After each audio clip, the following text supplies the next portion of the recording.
Podcasting from the Chicagoland area, this is Game On with Jackson Stuart, where we discuss men's lifestyle, focusing on sex, fitness, relationships, business, and more. We'll be interviewing the best of the best, the hot shots, and the rising stars in the worlds of modeling, fitness, cooking, and more. Influencers who are discussing keeping it sexy while at the top of their game. I'm your host, Jackson Stuart. Welcome to the show. Welcome to the game. What if you could be a better player for the cost of one more cup of coffee a month? Get access to a growing library of lit erotica, behind-the-scenes action, and player's guides with tips on drinking, cooking, fitness, dating, sex, and life after dark. Low tier rate while offer lasts. Patreon.com, Game On with Jack. Keep it sexy and game on.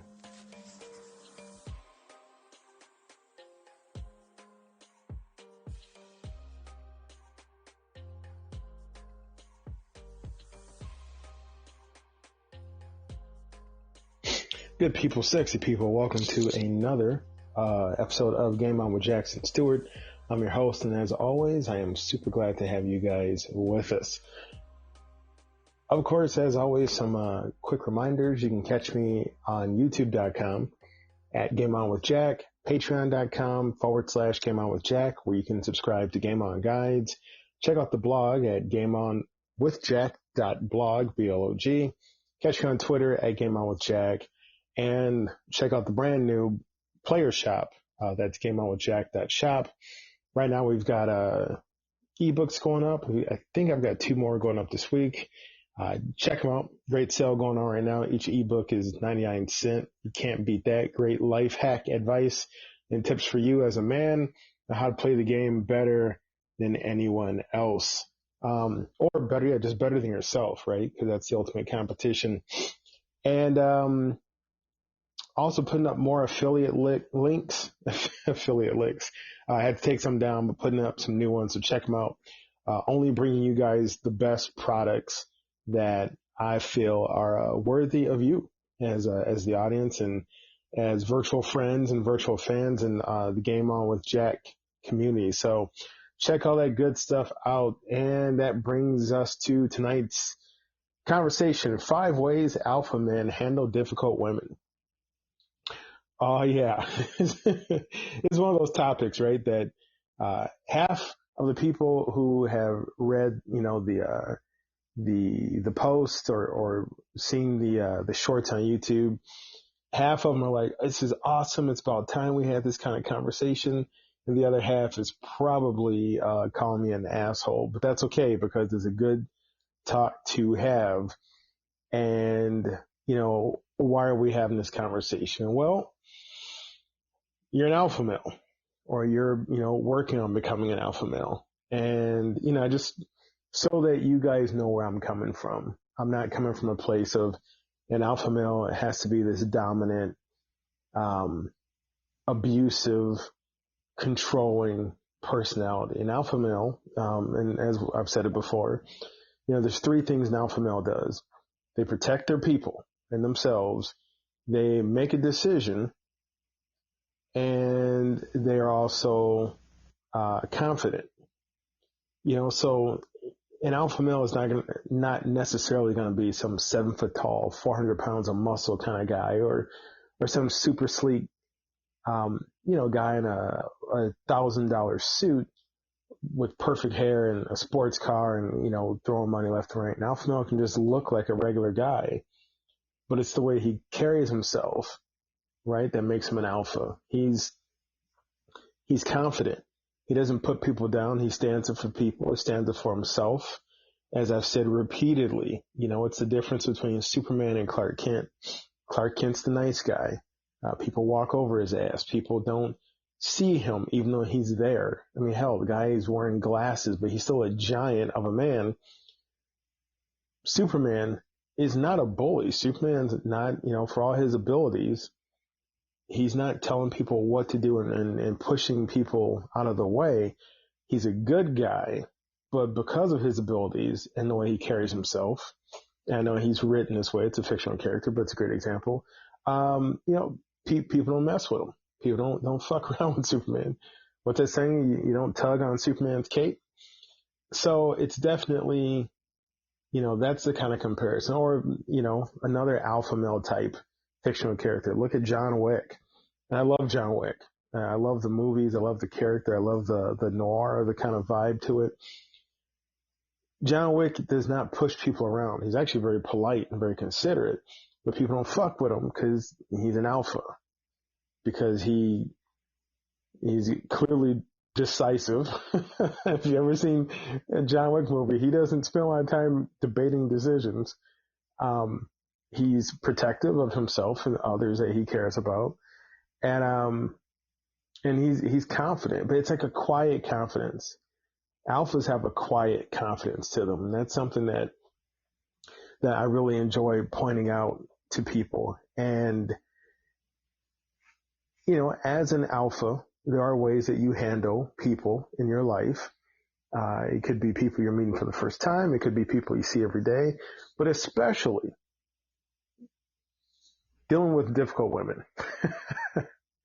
Do I know difficult women? Oh, the stories I could tell you guys, but I'm not going to. And take, a lot of this could be, maybe she's your boss, maybe she's your coworker, maybe she's your wife, daughter, sister, maybe you're dating her. Maybe she's just a good friend, but any female in your life, any relationship is different because they are female. Your male friends, the way you deal with them when they're being difficult is different than the way you would deal with difficult female friends. So these are, to me, the 5 ways that alphas deal with difficult women. And a difficult woman is different than a difficult man. That's not being sexist, it's being realistic. Women are more emotionally, I hate to say driven, but they're more emotional than men typically are. Not all, but typically are. Women also tend to be smarter than men. So there you go, ladies. The difference works for you also. But when you're arguing or dealing with a difficult guy, to some degree, there can be a debate more heavily rooted in logic. Like, dude, you did this, I did that, that's how this happened. With women, there may be more of a, you did this, but you felt that way. I felt this way. I did this. You felt that way. I felt this way. Feeling is going to be involved at a higher capacity than when you're dealing with difficult guys. Now, that having been said, to some degree, there is I won't say a pass, but there is almost like a wider margin for error because emotions are involved. So you may have a female friend who's just suddenly just bitching your head off and she's going at you and she can pull, well, I'm a woman, I'm emotional about this. And some part of you is going to go, oh, fine, okay, whatever. Is that right? I'm going to let somebody else debate that. One of your guy friends pissing you off, is not going to say that. He's going to be, well, I felt like this. Typically he's not. It's going to be like, well, you said this and that pissed me off and I said that and that made you mad. Well, it's just going to be a little bit less of the emotional consequences of actions and more about the actions. But here's how you handle a difficult female that's in your life. First up, you want to, and let me say, these are not necessarily in any order. So you kind of take them as you need to. But first up,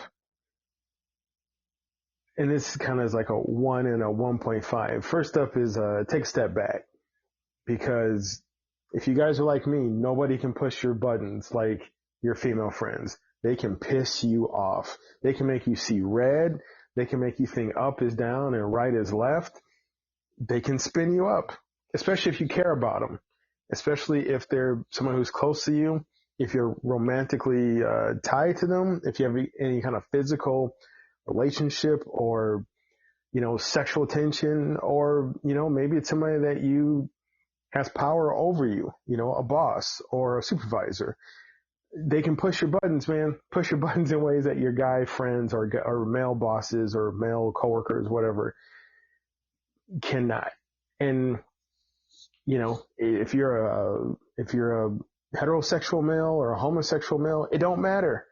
Women can still piss you off differently because it's that dynamic, right? So take a step back, breathe. You don't want to say something or do something that you're going to regret.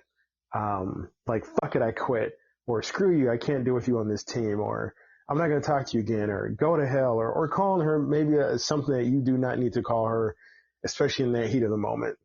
So take a step back, breathe. It's really important to kind of recenter yourself because you're so stressed out.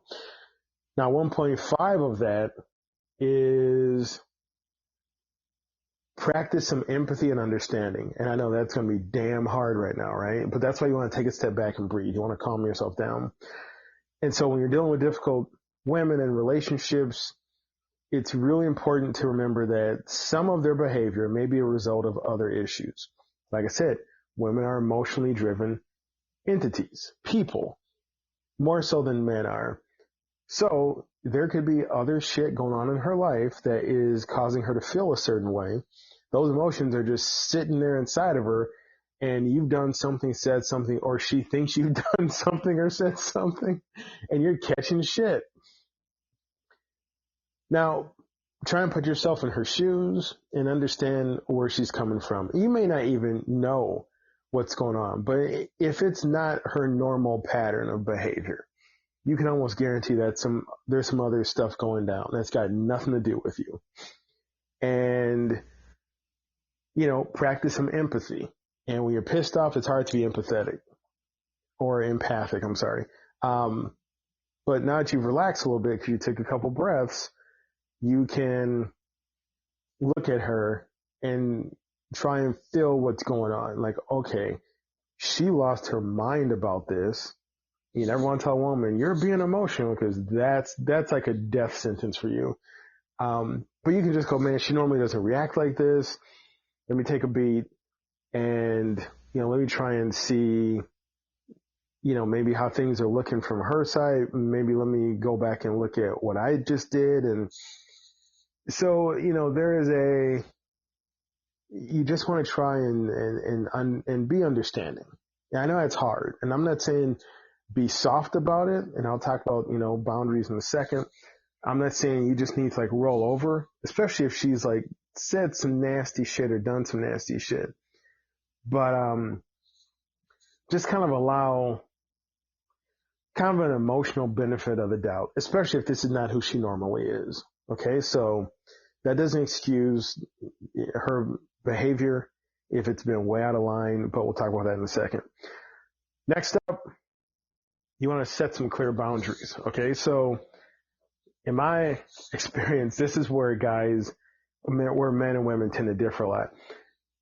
Men tend to know what they can get away with each other, right? Like, I know I can't say this. I know I can't talk about his mama. I know I can't talk about his daddy, whatever, because they know that they've crossed the line. It's going to be a fucking fight.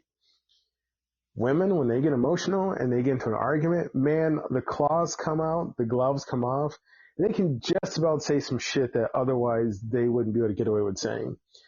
So boundaries are crucial to talking to difficult people in relationships and handling difficult people in relationships. Your boundaries will protect your emotion and your physical well-being, and we're not talking about laying hands on each other, but just sometimes, all that negativity, all that stress, all that anxiety of dealing with a difficult person or a normally easygoing person at a difficult time can make you physically sick, right? So that's what I mean by physical well-being. But setting boundaries can also prevent conflicts from escalating, and you want to be assertive. You want to communicate your boundaries in a clear, respectful manner. Like, hey, I don't care how pissed off we get at each other. You can't say stuff like that again. Or, don't attack my whatever. Because you're going to have misunderstandings. Because we don't, we're not telepathic. We don't all have the same kind of thought processes. We don't all have the same kind of, social mores and understanding. So yeah, you're going to say something that's going to piss each other off and get on each other's nerves, maybe hurt each other's feelings. But if this person has routinely been good to you and good with you, that's where that empathy and understanding comes into place. Like, man, she said some shit to me that pisses me off. but I know that's not normally her. So I need to understand that something caused some unusual behavior on her part. Now, when do you set these boundaries? Maybe not in the heat of the damn moment. I mean, you could try, but usually when people are really pissed at each other, you telling the other person what they cannot do and what's a boundary is just going to make them want to do it anyway, because they want to get back at you because they're mad and etc. Maybe after things have calmed down, you want to de-escalate it. I've got a good friend. Excuse me. I got a good friend, and if she's listening, she knows, but we have a rule. We call it the 24-hour rule. If we're really pissed off at each other, we've had an argument, only one day can go by of us not talking.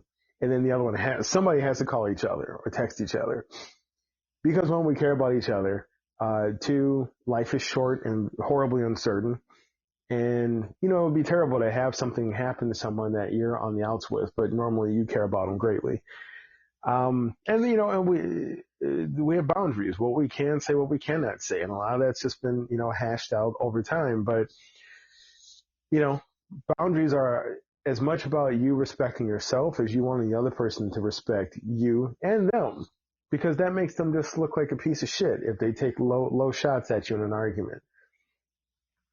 So definitely you want to establish those boundaries. And here's the thing, if this difficult woman keeps coming for you, right, in these moments with just, venomous, nasty, snarky, underhanded comments, you got to ask yourself, if she keeps violating your boundaries, is she worth keeping in your life?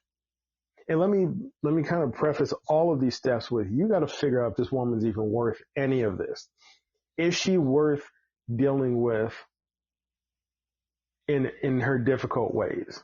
Is her difficult ass worth putting up with, to be honest? And, all of these are, I'm assuming you're going, yes, she's worth it. Okay. Third step, and like I said, I'm numbering them, but they can kind of be out in any order. Communicate effectively. Dear God, communication is key, right? So effective communication is key when you're dealing with a difficult woman in a relationship. I know that you might think, oh God, Jack, that sounds so fucking weak, but you got to use I statements to express how you feel and what you want. And guys, this is a struggle for us sometimes, especially when you're pissed off. We don't listen.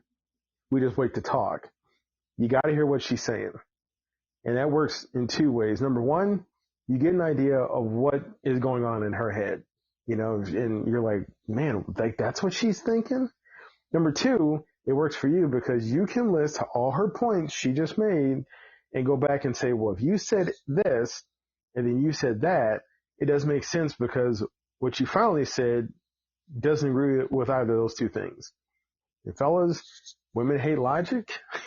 And if you catch one in a logic web where they're like, okay, fine, you're right, that doesn't make any sense. It isn't about winning when you deal with a woman who's difficult. It is about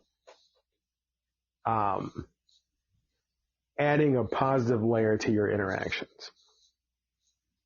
And, and a large portion of women, here's the thing, large portion of women, when they become very difficult and very argumentative and just hard to handle, a good portion of them know that they are that way. Like they're thinking, like, oh my God, I'm being such a jackass or such a pain in the ass to him.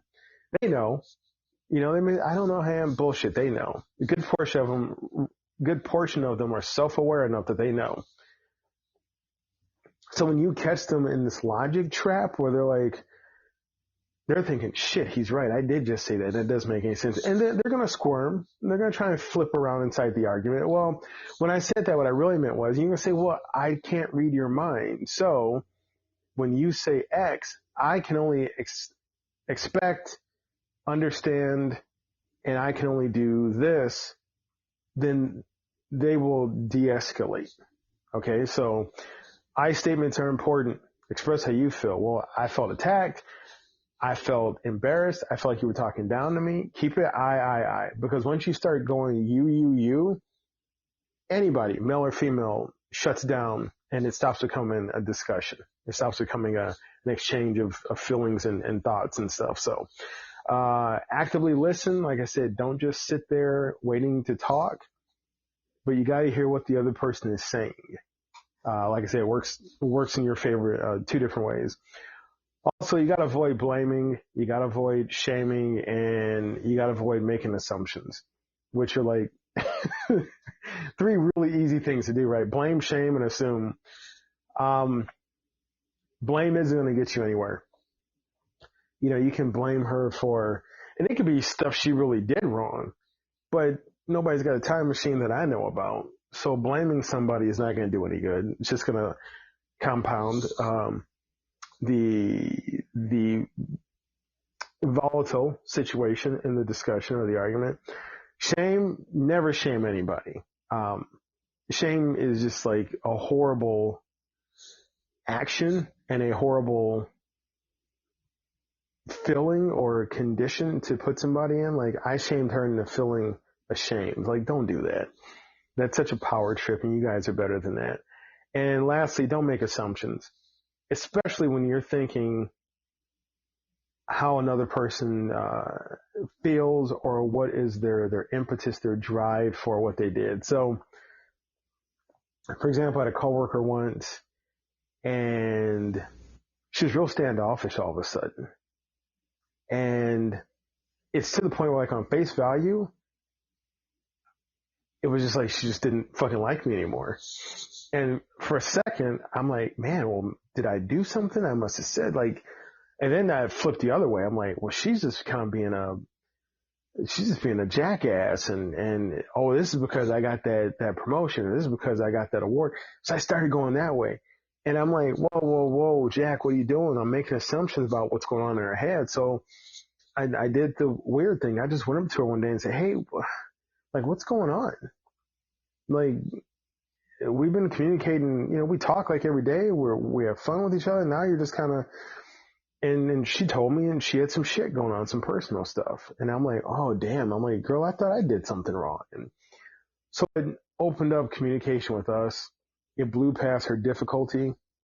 It actually deepened our friendship, our relationship, because she now knew she could talk to me, and we had now established that we could have an uncomfortable conversation when she's being difficult, you know? And so it worked out. So, you know, with communication, especially, I'm sorry, I cannot talk, with a difficult woman, seek to understand the root cause of why she's acting the way she is.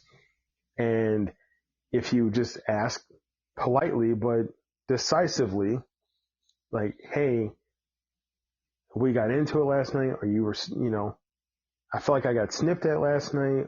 What was going on? What's going on? Is everything okay with you? What's up?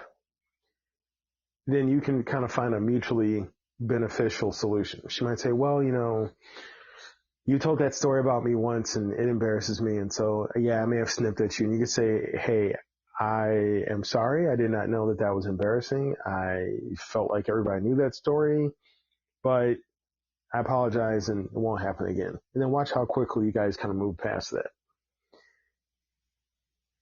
Next step, practice emotional management. So interacting with a difficult female can wear your ass out, right? It can be taxing as hell. I don't care who she is. I don't care if you're dating her. I don't care if you came out of her or if you're going back into her. I don't care if it's your mom or girl you're hooking up with. I don't care if it's your sister. I don't care if it's your cousin. I don't care if whoever she is, when she gets difficult, it can wear you out. A good friend of mine once told me that men are not built. We're not emotionally wired to engage our emotions to the level and frequency in which females do. So women can argue every day of the week and it's no big deal. Guys, we have one argument and for the next 3 weeks we're like, fuck, I don't want to have to deal with this shit again. Women can get on the emotional roller coaster. Guys, we don't like roller coasters. It makes us throw up. So if you're engaging with a woman who's being difficult, maybe she's being difficult in the moment, maybe she's always difficult, it's going to tax you emotionally and physically, right? So first of all, it's damn important for you to ask yourself, is she worth it? Is she worth trying to work through this difficulty with? It's important to also practice emotional management, right? So you don't burn out or just resent the hell out of her. Self-care, that's a magic word. You gotta, apply some. Do some stuff that you want to do, things that rejuvenate you, the things that revitalize you, okay? So maybe you had a meeting with her, she fucking wears you out. You go to the coffee shop. Maybe she pisses you off. You're not going to talk to her. I mean, you guys kind of patch shit up, but you're not talking to her as much for the next couple of days because she wore your ass out. Whatever you have to do, go exercise, meditate, write it down, whatever. Go hang out with the guys. Go hang out with easier females. Whatever you got to do to rejuvenate, to put some more, to make an emotional deposit into you, go do it, right? Because if you're emotionally taxed, that means you're tired. The world's not going to stop. You're going to be required to do some stuff, but when you're tired and you have to do some work, you're going to get irritable, right? And then you're difficult. So get some self-care. Also get some support from a friend. Or, if it's a situation that is horribly difficult and you cannot get out of it, and it's starting to impact your overall lifestyle and well-being, get a mental health professional. Talk to a counselor, talk to a therapist, talk to your EAP at your job, talk to HR. People, we are social creatures and we're all connected. And one of us being difficult or not feeling good or being negative can, quote unquote, poison the next one. And we impact each other, right? And so sometimes that's in a bad way. More times than not, it's in a good way. And I hope that's true. But, if your life is being impacted by this difficult female to the point that it's beyond your capacity to address, get some professional help. Okay? Next up, number 5, consider ending the relationship if necessary. So shit just ain't working. And you've been trying. And despite your best efforts, not all relationships can be saved. Not all of them can be fixed or improved. And this difficult woman continues to disregard your boundaries. She's not trying to address her failings and her issues in this relationship. And she just keeps doubling down on her bad behavior. Might be time to get out, partner. Might be time to say, fuck it.